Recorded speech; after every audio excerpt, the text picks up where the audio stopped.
हाँ तो मेरे प्यारे बच्चों, कंटिन्यू हम लोग स्टार्ट कर रहे हैं जहाँ पर हमने रोका था क्वेश्चन को। आज उससे आगे कंटिन्यू हम बातों को बढ़ा रहे हैं। उम्मीद है आप लोगों को जो मैं पढ़ा रहा हूँ वो समझ में आ रहा होगा, और जिन बच्चों को समझ में नहीं आ रहा वो मेरे जो भी वीडियो हैं उनको स्लो स्पीड में बच्चों आप लोग देखो, और एक बार नहीं 2 से 3 बार आप बार बार क्वेश्चनों को देखो। हो सकता है आपको चीज़ें नई नई निकल के आएँ और समझ में आ जाएँ। तो बच्चों आज हम चल रहे हैं 6 क्वेश्चन पे।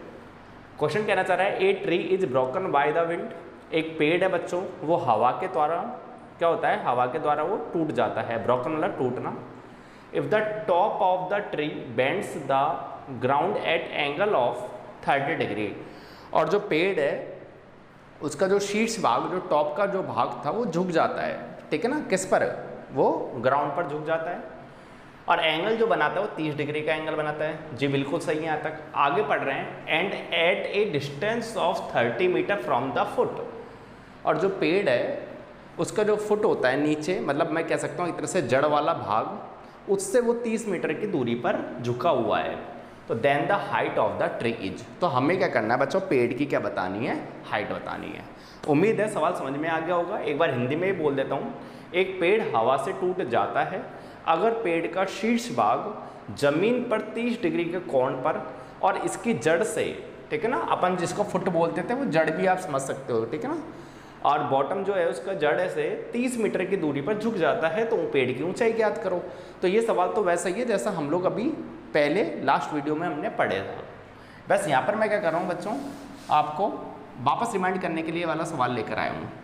तो देखना समझना, एक हम पेड़ बना रहे हैं, आंधी आई और ये वाला जो इसका टॉप वाला जो भाग है ऊपर वाला, वो बीच में से टूट गया है। बीच में से मतलब कहीं से भी वो टूट गया है, लेकिन ऊपर वाला भाग, ठीक है। और ये कुछ इस प्रकार से यहाँ पर मैं बता देता हूँ, इसको मैं डॉट से दर्शा देता हूँ। ये इस प्रकार से बच्चों टूट कर, अब है नहीं, इमेजिनरी लाइन है ना, पहले था ये, और अब कुछ इस प्रकार से वो यहाँ पर टूट गया है। इसको थोड़ा सा डार्क कर देता हूँ। अब इस प्रकार से झुका हुआ है। मैंने आपको पहले भी इस टाइप के सवाल कराए थे, उम्मीद हो तो आपको। इस प्रकार से बच्चों ये एक डायग्राम बनेगा। लाइनें आप लोग अपने हिसाब से महसूस कर लेना, सीधी जा रही हैं, ठीक है। तो बच्चों बात ये है, ये ए पॉइंट था मेरा, ये बी पॉइंट है, ये सी पॉइंट है, और ये जो ए वाला पॉइंट जो टॉप वाला भाग है वो जैसे आंधी आई तो टूट के गिर गया। तो ये जो ए पॉइंट है वो कुछ इस प्रकार से मिल गया है, ठीक है ना। इमेजिनरी लाइन है, आप इसको आगे तक भी बढ़ा सकते हो, ठीक है बच्चों। ये 90 डिग्री का एंगल है। अकॉर्डिंग टू क्वेश्चन उसने कहा है कि जैसे ये वाला भाग ग्राउंड पे टच हुआ तो उस समय उसने 30 डिग्री का एंगल बनाया। कितने का बच्चों? 30 डिग्री का एंगल। और वो उसके जो फुट है, ये जो पेड़ है बच्चों, ये जो ए सी है, ये यहाँ पर क्या है, ट्री है, पेड़ है। तो इससे वो उसके बेस जो है, उसकी जड़ से वो कितनी दूरी पर जाकर गिरा? तो इन्होंने बोला है 30 मीटर पर। सवाल पढ़ो आप। ये ए सी की इन्होंने लेंथ दी हुई है 30 मीटर, और अब हमसे पूछ रहा है कि हाइट ऑफ ट्री बताओ, ठीक है बच्चों। तो हाइट ऑफ ट्री मतलब ए सी हमें क्या करना है बच्चों, फाइंड करना है। क्या फाइंड करना है? ए सी। ए सी को बोलते हैं क्या, हाइट ऑफ ट्री। उम्मीद है आप लोगों को समझ में आ गई होगी मेरी बात। अब आप कहोगे सर ए सी आप कैसे निकालोगे? तो यार देखो बात ऐसी है मेरे प्यारे बच्चों, ए बी जो ये डिस्टेंस है वो तो हमें यहाँ से निकल जाएगी, क्योंकि ये वाला तो पार्ट झुका हुआ है यहाँ पर, तो ये वाली डिस्टेंस तो हमें यहाँ से मिल जाएगी। और ऐसे ही यदि मैं मान लो ऐसे बी और सी की वैल्यू निकाल दूँ, इस बी सी की वैल्यू यदि मैं निकाल दूँ, तो इधर ए बी को, ये वाले भाग को यदि बी सी की वैल्यू निकाल कर और दोनों को आपस में ऐड कर दूँ, तो यही तो A B plus B C निकल कर ए बी ए सी आ सकता है। तो इस प्रकार से मैं ए सी को A B plus B C भी बोल सकता हूँ। अरे हाँ या ना, यदि मुझे मान लो ए सी निकालना होगा तो मैं A B plus B C, मतलब इन दोनों की लेंथ को यदि ऐड कर दूंगा तो अपने पास ए सी वाली पूरी लेंथ आ जाएगी। उम्मीद है आपको मेरी ये बात जो है वो समझ में आ गई होगी। तो बच्चों अब हम क्या करेंगे आगे, देखो। अब आप कहोगे सर कैसे निकालोगे आप, ये भी निकालना है और ये भी निकालना है। तो ये मैं आपको पहले सिखा चुका हूँ बच्चों। एक्यूट एंगल होता है, उसके सामने हमेशा पी होता है। पी मतलब परपेंडिकुलर भी बोल सकते हो, और हिंदी में आप उसको लंब भी बोल सकते हो। 90 डिग्री के साथ हमेशा सामने क्या होता है बच्चों, हाइपोटेनियस होता है। हिंदी में इसको कर्ण भी बोल सकते हो।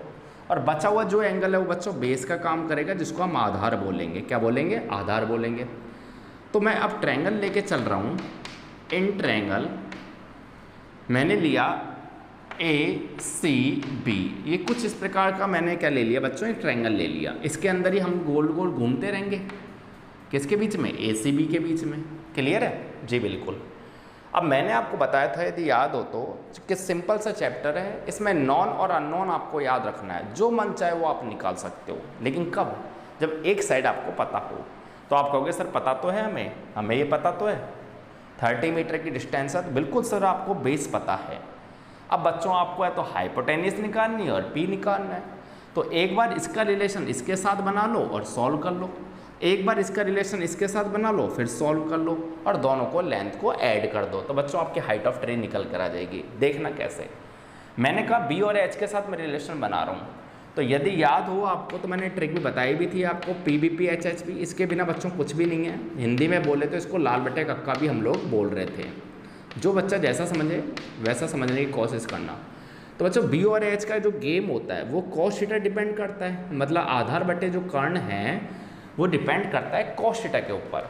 ठीक है ना, जिसमें बेस ऊपर आता है और हाइपोटेन्यूस नीचे आती है। तो मैं लेके चल रहा हूँ ये कॉस वाला एंगल। तो कॉस एंगल क्या है? 30 डिग्री। इक्वल में क्या आएगा? पहले बेस लिखो। बेस क्या है? AC। बेस क्या है बच्चों? AC। जी बिल्कुल। और हाइपोटेनियस क्या है? तो हाइपोटेनियस है बच्चों AB। उम्मीद है आप मेरी बात समझ पा रहे होंगे। cos 30 की वैल्यू क्या होती है? तो cos 30 की वैल्यू होती है बच्चों √3/2। ये वैल्यू में गलत मत करना है ना, ये बेसिक चीज़ें हैं। आपको टेबल लिखवाई थी मैंने, समझ में आ रहा होगा।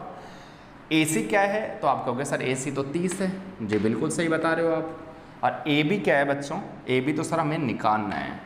ठीक है ना, ये जो AB निकाल रहे हैं वो वाला भाग है टॉप वाला जो आंधी के कारण झुक गया था। ठीक है ना, ये AB वाला हिस्सा है। ठीक है, तो सर AB कैसे निकालेंगे? तो AB निकालने के लिए बच्चों कैसे करेंगे? आप लोग छोटी क्लास में अच्छी तरह पढ़े हो।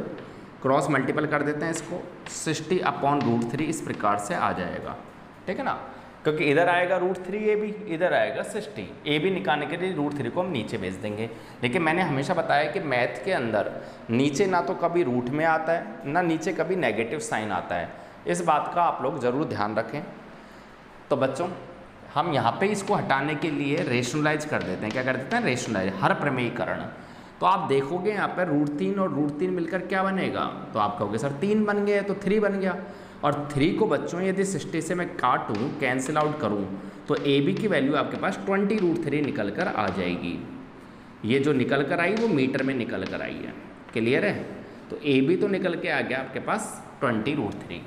ये कैसे आया? तो √3 3 होता है, कैंसिल आउट कर देना। तो 3 2 जा 6, तो बच्चों 20 बार कैंसिल आउट करके आ जाएगा। तो ये तो निकाल दिया हमने AB।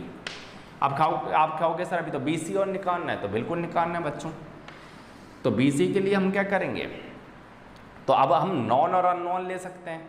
अब आप कहोगे सर इन दोनों का ले लो लॉजिक, या फिर इन दोनों का ले लो, क्योंकि AB मैंने आप लोगों को बता दिया 20√3 आ गया। तो 20√3 के साथ इसका भी लॉजिक बना सकते हो और 30 के साथ इसका भी बना सकते हो। तो बच्चों मैं 30 लेकर ही आप लोगों को बता रहा हूँ। वैसे आप मन चाहे उस तरीके से इसको सॉल्व कर सकते हो। तो अगेन हम एक बार और ट्रायंगल लेके चल रहे हैं त्रिभुज ACB से। ठीक है ना, अब हम इन दोनों का लॉजिक ले रहे हैं। ये लॉजिक कौन सा है? B और P में। तो जब B और P में आप देखोगे या तो tan थीटा बनेगा या cot थीटा बनेगा, लंब बटे आधार में। तो बच्चों हम P और B लेकर चल रहे हैं। P और B मतलब tan थीटा लेकर चल रहे हैं। आप cot भी ले सकते हो, ये मैंने आपको पहली वीडियो में बताया था। तो tan 60 एंगल दे रखा है, 30 डिग्री एंगल दे रखा है, जो दे रखा है वो यहाँ पर लिख दो। tan 30 इक्वल में क्या आएगा? P/B। तो P क्या है बच्चों? BC। अपॉन में B क्या है? बेस है बच्चों, मैंने लिख रखा है यहाँ पर AC। tan 30 की वैल्यू होती है 1/√3 इक्वल में BC हमें निकालना है और AC हमें दे रखा है 30। क्लियर है? ठीक है, तो BC की वैल्यू निकालने के लिए बच्चों ये आ जाएगा 30/√3। मैंने कहा रूट नीचे कभी भी नहीं आता मैथ में। तो जब हम इसको सॉल्व आउट करेंगे तो √3 और √3 बन जाएगा, और 3 बच्चों 30 से कैंसिल आउट होकर tan √3 मीटर आ जाएगा। क्या आ जाएगा? 10√3 मीटर। क्लियर है जी? बिल्कुल। लेकिन हमसे ये दोनों नहीं पूछी, हमसे पूछी है हाइट ऑफ ट्री। और हाइट ऑफ ट्री मैंने बताया था AB + BC, इन दोनों की यदि वैल्यू मैं ऐड कर दूँ AB और BC की, तो बच्चों हमारी हाइट ऑफ ट्री आ जाएगी। तो फाइनल जो आंसर आएगा इसका वो आ जाएगा बच्चों किसका? हाइट ऑफ ट्री का। तो यहाँ पे लिख देता हूँ हाइट ऑफ ट्री, जिससे आप लोगों को दिख जाए। तो होगा क्या बच्चों? 20√3 + 10√3। तो इस प्रकार से हमारा जो आंसर आएगा वो आएगा बच्चों 30√3 मीटर। उम्मीद है आप लोगों को ये सवाल समझ में आ गया होगा। तो बच्चों इसी प्रकार से हम और क्वेश्चन आगे समझने की कोशिश करते हैं। बस धीरे धीरे थोड़ा सा पैशन बनाए रखना है और आप लोगों को तैयारी अच्छी करते हुए चले जाना है। हाँ तो बच्चों 7th क्वेश्चन पे चलते हैं। और मैं ये जो क्वेश्चन यहाँ पे करवा रहा हूँ बच्चों, वो कोई बुक से उठाए हुए क्वेश्चन नहीं है कि भाई CBSE वाले बुक के हो रहे हैं, राजस्थान बोर्ड के हो रहे हैं। देखो मैं यहाँ पर सिर्फ और सिर्फ कंसेप्ट क्लियर करने में लगा हुआ हूँ कि कितने टाइप के क्वेश्चन यहाँ पर आपसे पूछे जा सकते हैं। ठीक है बच्चों? तो ये मत सोचना, बस आपको ये देखना है कि हमारी बुक में मिल रहे हैं नहीं मिल रहे। तो ये मैं राजस्थान बोर्ड और सेंटर बोर्ड, कभी कभी सेंटर बोर्ड से कभी राजस्थान बोर्ड से क्वेश्चन उठा के ला रहा हूँ। ठीक है? तो आप लोग इनके नोट्स बनाते चलें, इसलिए मैं आपके सामने डेली के 2 या 3 क्वेश्चन ही ला रहा हूँ, जिससे आपके नोट्स प्रॉपर तैयार हो जाएं। ठीक है बच्चों? सेकंड बात ये है कि ये जो सवाल है बहुत इंपॉर्टेंट सवाल है, ये हम एक्स्ट्रा बुक से लेके आए हैं, ना ये आपको CBSE वाली बुक में मिलेगा, ना ये राजस्थान बोर्ड की बुक में मिलेगा। बहुत प्यारा सवाल है बच्चों, समझना होगा आपको। ठीक है? फिर बता रहा हूँ, मेरी एक क्लास जो हो रही है उसका उद्देश्य सिर्फ इतना सा नहीं है कि 5 क्वेश्चन आ जाएं, वो पढ़ जाएं और वो काम हो जाए। मेरा ये है, मैं सिर्फ और सिर्फ आपके कंसेप्ट क्लियर करने के लिए सामने हूँ। ठीक है ना? कोई सा भी क्वेश्चन, मन चाहे जैसा भी क्वेश्चन हो जाए, हमारा क्वेश्चन हमसे हो जाए बस। ठीक है ना? ऐसा नहीं है यार ये सवाल तो बुक में था ही नहीं और ये बाहर से आ गया, आउट ऑफ सिलेबस आ गया। ठीक है ना? तो इस प्रकार से छोड़ना नहीं है, कुछ भी आए, कैसे भी सवाल आए, हमसे होने चाहिए बच्चों। तो देखो यार आगे क्या है, सवाल कहना चाह रहा है at a point on the level ground. ठीक है ना? कोई भी ग्राउंड पे एक पॉइंट दे रखा है आपको। The angle of elevation of a vertical tower is found to be such that its tangent is 5/12। और जो हमारे वो ग्राउंड पे जो पॉइंट था, उससे जो सामने जो उसके जो पिलर है, या फिर इन्होंने जो बोला है जो वर्टिकल जो टावर है, उससे वो एक एंगल बना रहा है। एक वर्ड आया है यहाँ टेंजेंट, क्या होता है भी बताऊँगा। टेंजेंट नॉर्मली आप टेन थीटा समझो कि टेन थीटा हमें दे रखा है 5/12। ठीक है ना? किससे दे रखा है ये दे रखा है बच्चों वर्टिकल टावर से। जब हम देख रहे थे ऊपर की तरफ, यहाँ पे एंगल ऑफ एलिवेशन लिखा हुआ है, मैंने समझाया भी था आपको। एलिवेशन मतलब होता है ऊपर देखने के लिए। जब हम कोई भी ग्राउंड का एक पॉइंट है, जैसे मैं यहाँ पर खड़ा हूँ, ये पूरा एक ग्राउंड है। ठीक है ना? मैं यहाँ पर एक खड़ा हूँ, अब मैं जैसे ऊपर देखूँगा सामने वाली मीनार पर या सामने वाले वर्टिकल टावर पर, तो बच्चों ये जो एंगल है वो टेन थीटा दे रखा है इन्होंने 5/12। आगे कहना चाह रहे हैं ऑन वॉकिंग 192 मीटर टूवर्ड्स। और जैसे ही मैं 192 मीटर आगे बढ़ता हूँ, तो बच्चों जो मेरा एंगल, फिर मैं ऊपर देखता हूँ वापस, तो उस समय टेंजेंट जो होता है वो बच्चों हो जाता है 3/4। वापस समझाने की कोशिश करता हूँ। जब हम नॉर्मली एक ग्राउंड पॉइंट, एक कोई पॉइंट ले लिया मैंने ग्राउंड पर, और मैंने नॉर्मली टावर को देखा, तो बच्चों उस समय मेरा जो एंगल बन रहा था वो बन रहा था टेंजेंट, मतलब टेन थीटा दे रखा 5/12। आपको इस समय दिमाग नहीं लगाना कि सर साइन लेंगे, कॉस लेंगे, टेन लेंगे। अभी तक तो हम दिमाग लगाते थे कि जो रिलेशन बन रहा है उसका ही हम ट्रिग्नोमेट्रिक रेशियो उठा लेते थे। अब आपको ऐसा नहीं करना है। अब हमको दिया हुआ है टेन थीटा, तो टेन थीटा से पूरा सवाल करना है। ठीक है ना? वैसे ये इन्होंने सवाल घुमा दिया है थोड़ा सा। अब वो कहना चाह रहे हैं जैसे ही आप 192 मीटर जैसे ही आप आगे बढ़ोगे, फिर आप ऊपर देखोगे, तो फिर आपका एंगल सीधी सी बात है ऑब्वियसली कम होगा।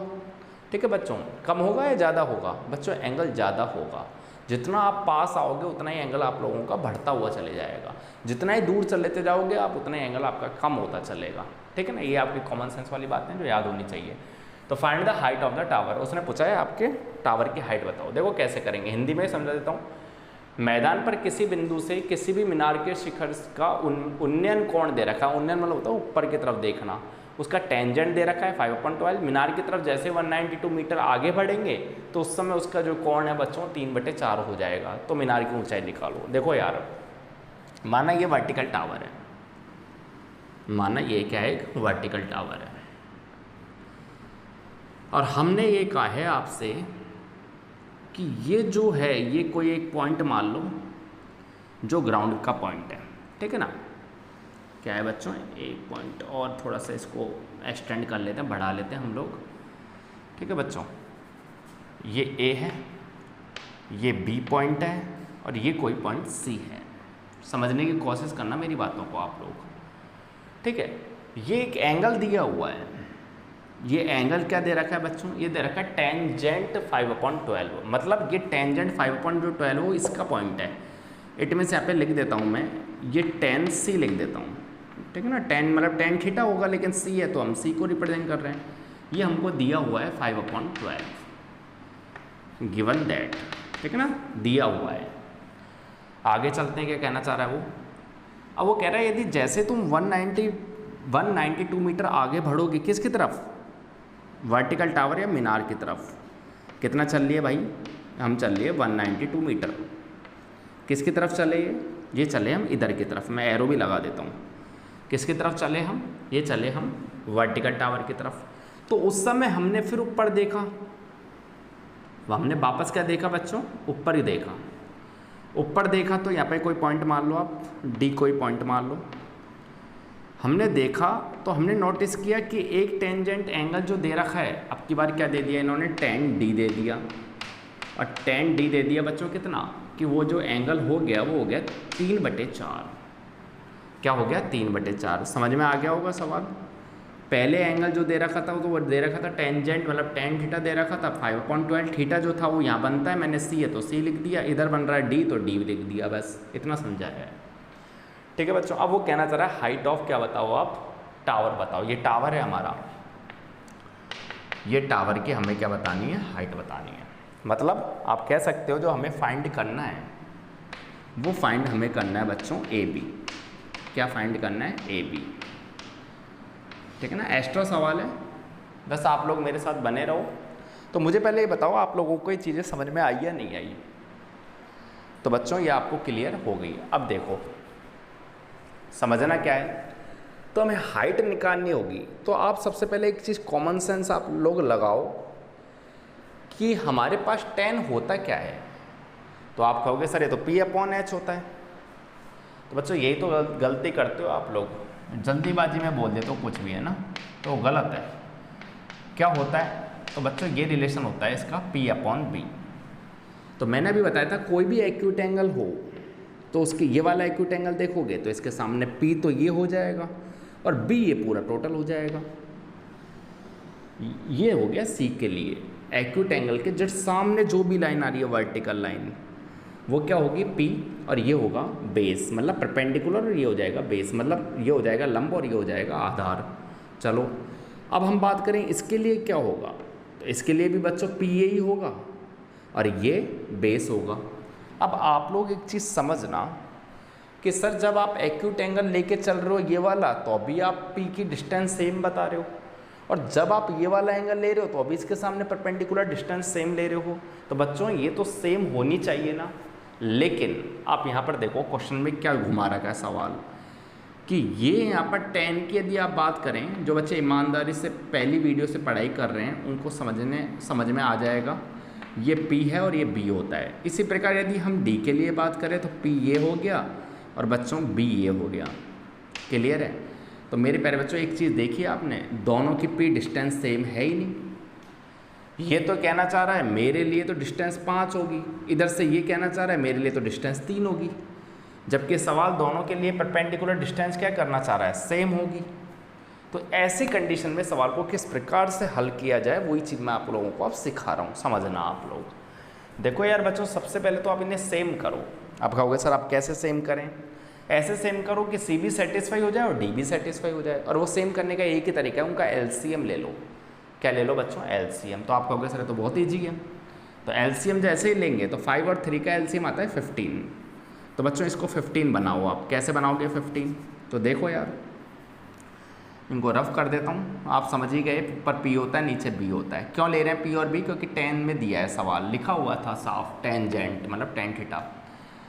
ठीक है, तो इसको हमको 15 बनाने के लिए बच्चों 3 से मल्टीप्लाई करना पड़ेगा, जब ही तो 15 बनेगा। आप कहोगे सर आप 15 ही क्यों बना रहे हो, तो 15 मैं इसलिए बता रहा हूँ क्योंकि दोनों का एलसीएम 15 ही आएगा। ठीक है बच्चों, इसको करेंगे तो इसको 5 से मल्टीप्लाई करो ऊपर नीचे, तो क्या होगा ये 15/20 हो जाएगा। उम्मीद है आप मेरी बात आप समझ गए होंगे। ठीक है, तो देखो यार, अब ये कहना चाह रहा है कि जो दोनों की डिस्टेंस 15 हो गई। आप कहोगे सर ये तो 15 आंसर आ गया आपका। जी नहीं, अभी पूरा आंसर नहीं आया, अभी आपको आगे भी समझना है। 15 मीटर हो गया, कब होता है 15 मीटर? जब ये जो डिस्टेंस थी डी की, ये तो 20 थी। अब आप कहोगे सर ये 20 कैसे बोल रहे हो आप? भाई जब आप 10 डी वाला देख रहे हो एंगल, तो यही तो ट्रायंगल बन रहा है डी के लिए। कौन सा? ए बी और डी, ए बी और डी, ये छोटे से में देखो आप, तो ये तो आपने बोल दिया पी, मतलब परपेंडिकुलर तो हो गई चलो 15, लंब तो हो गया 15, और जो आधार हुआ वो बच्चों थी इसकी डिस्टेंस कितनी? 20। वापस समझना, ये थी डिस्टेंस 20। कैसे बोला आपने? P/B होता है, P आपने पूरा ऊपर लिख दिया 15 और नीचे आपने लिख दिया 20। दोनों की डिस्टेंस सेम करनी पड़ेगी। क्यों करनी पड़ेगी सेम?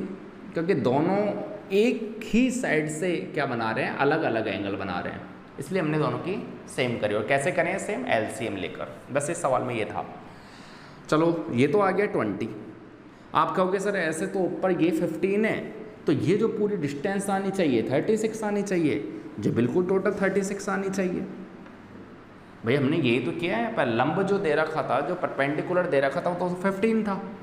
ठीक है ना, ये डिस्टेंस तो 15 थी, लेकिन इसके लिए तो हाइट, इसकी जो बेस था वो तो 20 था, और इस पूरे के लिए देखा जाए तो 36 था। ठीक है बच्चों, लेकिन अब आप लोग समझ रहे होंगे मेरी बात, यदि ये पूरी डिस्टेंस 36 है और इतनी में से उसने 20 दे दी, तो बची हुई डिस्टेंस किसको रिप्रेजेंट करेगी? 16 मीटर को।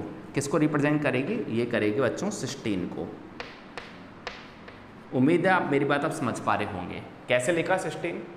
क्योंकि हमारी पूरी डिस्टेंस मुझे मिली है 36, जिनमें से 20 फिक्स है, और ये बचा हुआ कितना आ जाएगा? 16 आ जाएगा। माइनस कर लेना। आप कहोगे सर 16 थोड़ी है, तो 192 मीटर करने के लिए, भाई मैं जब सी से डी पर आया तो मैं तो 192 मीटर चल कर आया, और सवाल जब हम सॉल्व कर रहे हैं इस तरीके से, ये कह रहा है मैं 16 मीटर चल कर आया। तो बच्चों दोनों को हम इस तरीके से सॉल्व कर लेते हैं कि 16 मीटर जो है वो किसके बराबर है बच्चों? 192 मीटर के बराबर। ठीक है, तो यदि मैं 1 मीटर निकालना चाहूँ तो कितनी आएगी बच्चों? ये आ जाएगी 12 मीटर। उम्मीद है आप लोग मेरी बात समझ पा रहे होंगे। ठीक है ना, ये कह रहा है 16 मीटर, और हम जो ये सवाल ने तो बोला 192 मीटर आगे आए हैं, और मैं कह रहा हूँ 16 मीटर में आगे आया हूँ। तो मैंने कहा यार दोनों यूनिट है तो सेम ही, जो डिस्टेंस आप 16 बोल रहे हो उसी डिस्टेंस को मैं 192 मीटर बोल रहा हूँ, तो दोनों क्या है बच्चों? इक्वल करोगे तो 1 यूनिट बराबर आ जाएगा 12 मीटर। ठीक है, उसकी जो 1 यूनिट हम चले हैं वो किसको रिप्रेजेंट कर रही है? 12 मीटर को रिप्रेजेंट कर रही है। ठीक है सर, आप क्या करें? तो आप पूछे आपसे हाइट ऑफ टावर बताओ। तो बच्चों height of tower, height of tower इसको बोलते हैं। टावर को टावर भी बोल सकते हो, मीनार की ऊंचाई भी बोल सकते हो, जो मन चाहे वो। ठीक है, तो ए बी जो दे रखा है वो बच्चों ए बी दे रखा है 15 मीटर। तो आप कहोगे सर 15 मीटर आंसर है? जी नहीं, गलत है आंसर, क्योंकि 1 यूनिट 12 के बराबर है, और ये डिस्टेंस दे रखी है कितनी? Total 15 metre. तो बच्चों हमको 15 से किसको मल्टीप्लाई करना पड़ेगा? 12 को। तो 180 मीटर इस हाइट की क्या होगी बच्चों? टावर की क्या होगी? हाइट होगी। इस प्रकार से जो इसका जो आंसर निकलेगा वो 180 मीटर निकलेगा। उम्मीद है सवाल आपको ये भी समझ में आ गया होगा। कुछ अलग सवाल था, कुछ नया सवाल था, और आप लोग अपने क्वेश्चन जब पूछो जब मेरे सारे क्वेश्चन हो गए हों, क्योंकि इस वाले एक्सरसाइज, इस वाले चैप्टर में सिर्फ यही है, जितना आप प्रैक्टिस करोगे नए नए सवालों के, उतने ही आपके अच्छे कंसेप्ट क्लियर होंगे। ठीक है बच्चों, तो ये वाला सवाल कुछ नया था। अब कुछ और एक सवाल और कराता हूँ जो कुछ नया होगा। समझ में नहीं आता तो वीडियो को स्लो कर लिया करो ना, फिर देखा करो वीडियो को, तो हो सकता है आपको समझ में आ जाए। हाँ तो बच्चों नेक्स्ट क्वेश्चन देखो यार, सेम वही सवाल है, और मैं वही सवाल थोड़ी संख्याएं मैंने चेंज करी है, डिजिट चेंज करी है, एंगल चेंज किए और वैल्यू चेंज करी है। क्यों करिए चेंज? क्योंकि आपको यदि वो सवाल कम समझ में आया हो तो आप इस वाले सवाल को वापस समझें।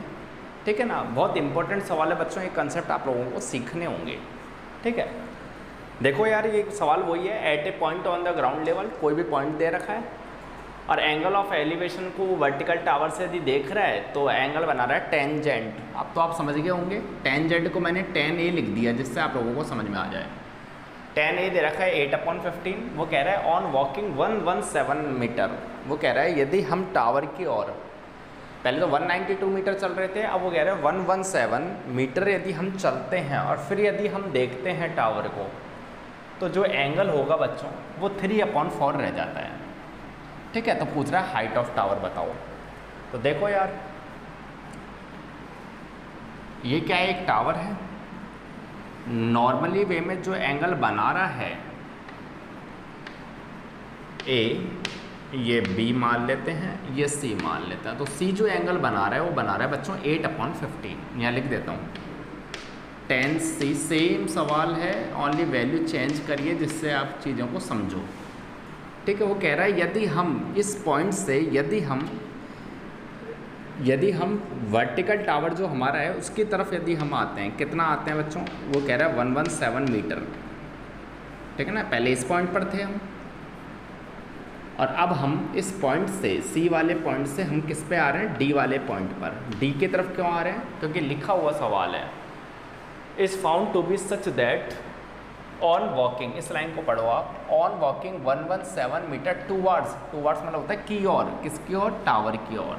यदि हम इस पॉइंट से टावर इधर है हमारा, उधर तो है नहीं टावर, इधर की तरफ यदि हम आते हैं 117 मीटर, तो बच्चों जो एंगल बनाते हैं जब हम एलिवेशन देखते हैं ऊपर की तरफ, तो ये एंगल जो है वो बनाता है आपका, क्या बनाता है, 10B = 3/4। आप कहोगे सर ये तो उन्होंने 10A दिया है, तो आप इसको यार नाम चेंज कर लो, ये A लिख लो। ठीक है, यदि इन्होंने A दिया है तो आप A लिख लो, इसको B दिया है तो B लिख लो। बचा हुआ है इनको आप C और D जो नाम देना चाहो मन से वो दे दो। ये 90 डिग्री आपका बनता ही है हमेशा। तो बच्चों इस प्रकार से आपके एंगल हो जाएंगे। ये जो चीज़ आई ये हुई गिवन दैट, ये हमें दे रखा है। अब आप समझना फाइंड क्या करना है, तो इसमें भी फाइंड वही करवा रहा है, हाइट ऑफ टावर बताओ, मतलब CD की वैल्यू हमसे पूछना चाह रहा है या जानना चाह रहा है। तो देखो यारों, समझते रहना आप धीरे धीरे बातों को।